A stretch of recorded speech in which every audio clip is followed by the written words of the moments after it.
What's up everyone on the internet? Thank you for making this video part today. I am so excited to upload this one for you guys because in this video, we're taking a look at the final installment to one of the most popular anime right now, Demon Slayer the movie, Infinity Castle. Well guys, we're finally here. After waiting for over 6 years, we finally reached the war in the Infinity Castle.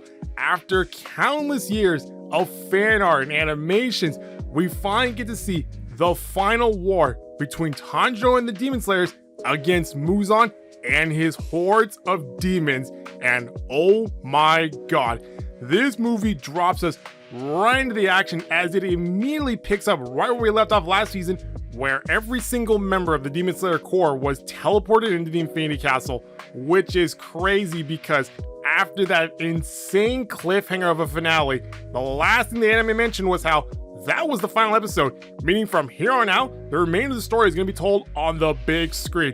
And let me tell you, watching one of my favorite anime of all time in IMAX with the best quality of surround sound, my overall experience with this movie was epic. I mean, holy crap, everything about this movie was firing off on all cylinders. The music, the scenery, and oh my god, the animation. The studio made the right call in turning this final chapter of the Demon Slayer franchise into a movie, because it's one thing watching this as a regular anime season from the comfort of your home. It's another thing when you see this in a movie theater, and I can only imagine what it would feel like if you watched this in 4DX. With that being said, let's start off with the music, and right off the bat, the movie is already off to a good start when you hear Aimer and Lisa return to give us two more iconic songs for the franchise. And I love how when you hear their songs, they're pretty much preparing you for the battle that is to come. And on top of that, the score of the movie is amazing as you hear several returning themes for almost every character. Now moving on to the scenery, oh my god, there's a reason why this is called the Infinity Castle, because the scale of the setting is insane. Once again, having this final chapter being turned into a movie was a smart decision by the studio, because seeing the ever-changing Infinity Castle brought to life is breathtaking. And I say ever-changing because the way this setting functions is almost like a giant Rubik's Cube, where just when you think you figured out the layout of the castle, everything changes and you're thrown to a whole new area. And I feel like even in this one movie, we barely scratched the surface of the castle, because without giving away any spoilers, the movie doubles down on the nature of the castle and gives us a whole new playing field.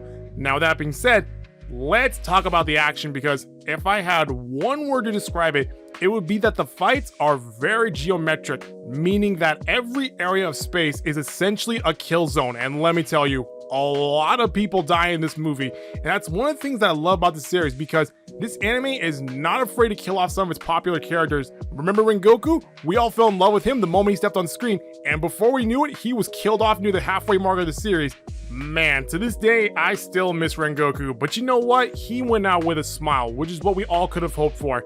Having said that, it's time to avenge him, because after waiting for almost 5 years, we're finally getting our revenge on the demon that killed him, Upper Moon 3, Akaza. Using nothing but his fist, this demon is the living embodiment of Catch These Hands. But before we jump into that fight, we need to talk about the other fights that occur throughout the movie. And even though I love how everything in this movie is happening all at once, you never really feel lost in all the madness. And that's mainly because this movie is broken down into 3 distinct fights that follow one another, where the first act of the movie focuses on Shinobu versus Upper Moon 3 Doma, then you have Zenitsu versus Upper Moon 6 Kyoku in the second act, and then finally the movie ends with Tanjiro and Giyu versus Akaza. Now looking at the Shinobu fight, throughout the series we've always seen this character remain in a calm state of mind and showing us only a small glimpse of her strength, because now that I think about it, I think the last time we ever saw her in any sort of action was probably back in season 1. Holy crap. But anyway, once she enters the Infinity Castle, she runs into Doma and oh my god, the gloves are off and it's go time. Without giving away any spoilers, I will say, this fight finally reveals the reason why Shinobu is always suppressing her anger, and I love how we see this character give it her all in fighting this demon. Having said that, let's talk about Zenitsu's battle with the new Upper Moon 6, and dear god, this character has gone on an incredible journey. Remember when we first met Zenitsu back in season 1 when he was the annoying but also funny scared little kid? Well, that boy aged up and finally became a man, because his fight shows us just how far he has come. And watching the fight between him and Kyoku, I couldn't help but see Anakin and Obi-Wan battling on Mustafar, where you have two characters who are equal in strength, share paths with one another, and are aiming to kill each other. And that's one of the things I noticed about these three battles, because for Shinobu, Zenitsu, Giyu, and Tanjiro, they all share some sort of connection with their respected Upper Moon opponents, making these fights very personal. With that being said, let's talk about the fight with Akaza, because this is the fight we've been waiting for ever since he murdered Rengoku. And I love how the fight not only shows us Tanjiro, Giyu, and Akaza at their full strength, but you also get to explore the castle on this wild roller coaster, and I think that's why they saved this fight for the final act of the movie.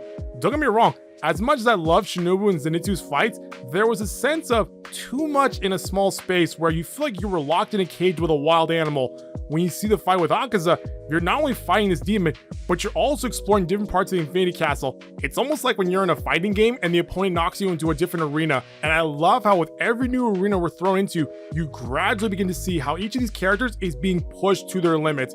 Because at the start of the fight, Akaza is pretty much toying with Tanjiro and Giyu, but once we enter the second half of the battle, he starts to get a little annoyed with these two demon slayers.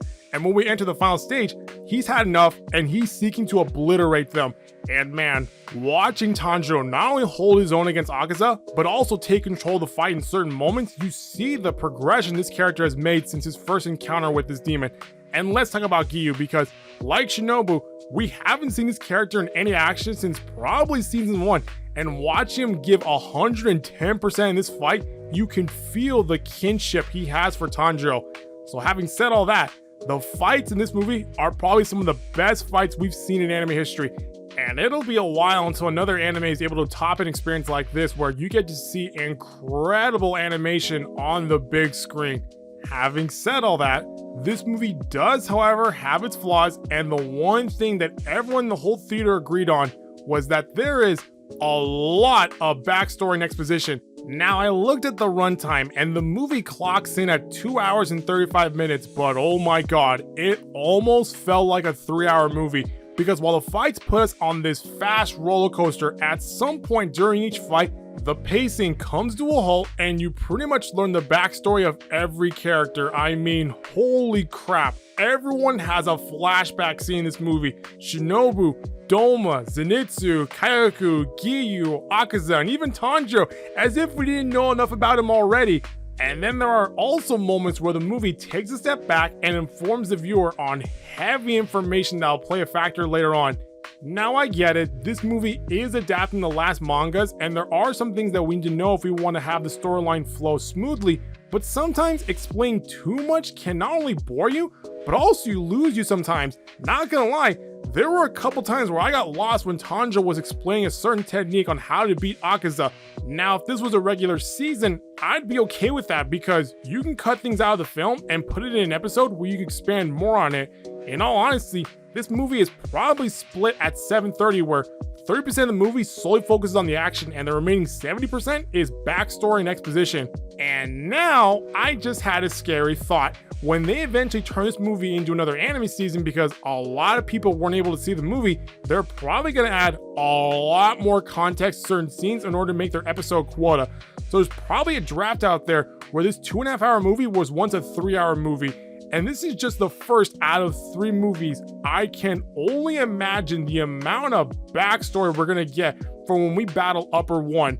And you know what this feels like? Here's a good comparison. Imagine if Return of the King was broken down into 3 movies, where you have one movie dedicated to the Siege of Gondor, another movie for the Battle of Pelennor Fields, and the final movie is the Battle at the Black Gates.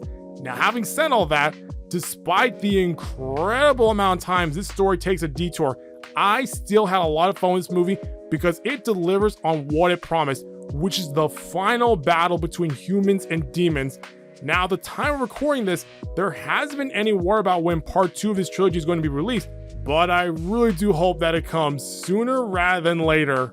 Well, that's going to do it for this video, guys. That was my overall review to Demon Slayer, the movie, Infinity Castle. Did you see the movie? What did you think about it? Let me know in the comment section down below. And if you like what you saw in this video, hit the subscribe button to us up to this channel. I'll see you next time with a brand new video. Bye-bye.